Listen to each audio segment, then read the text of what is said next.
అనగనగా ఛానల్‌కి అందరికీ స్వాగతం. పిల్లలు, ఇప్పుడు మనం పంచతంత్రం నుండి తెలివి తక్కువ అన్నదమ్ములు అనే కథను వినేద్దాం. అనగనగనగా ధారానగరం అనే ఒక పట్టణం ఉంటుంది. ఆ పట్టణంలో నలుగురు అన్నదమ్ములు ఉంటారు.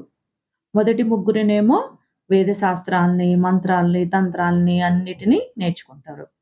కానీ ఆఖరి వాడికి మటుకు చదువు సరిగ్గా రాదనమాట.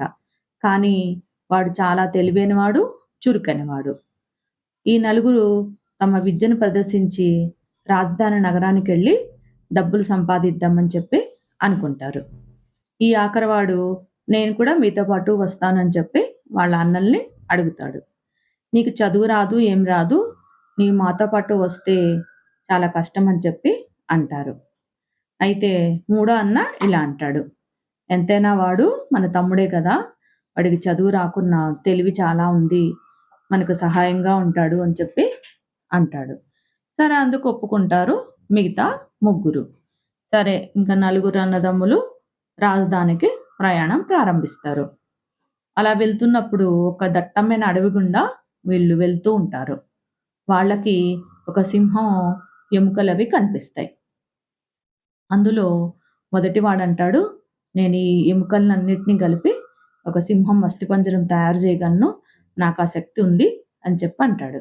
ఏది తయారు చేసి చూద్దామని చెప్పి మిగతా వాళ్ళు అంటారు.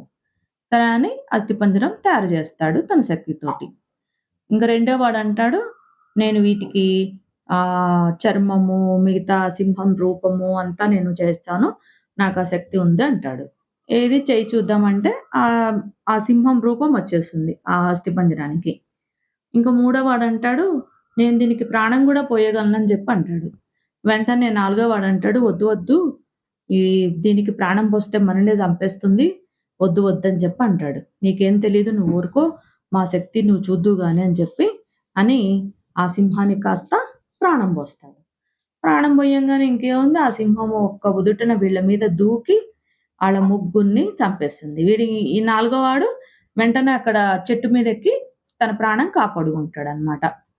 ఇంకా పాపం ముగ్గురు అలా ప్రాణాలు పోగొట్టుకుంటారు తమ తెలివి తక్కువతనంతో.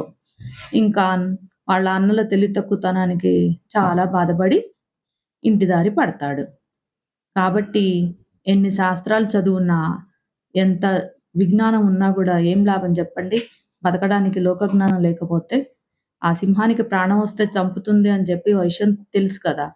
అయినా గూడా మూర్ఖంగా వాళ్ళు ఆ పని చేశారనమాట.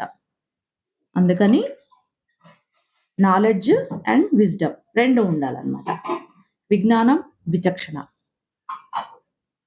కథ కంచికి మనం ఇంటికి. నచ్చితే లైక్ చేయండి, షేర్ చేయండి, సబ్స్క్రైబ్ చేయండి.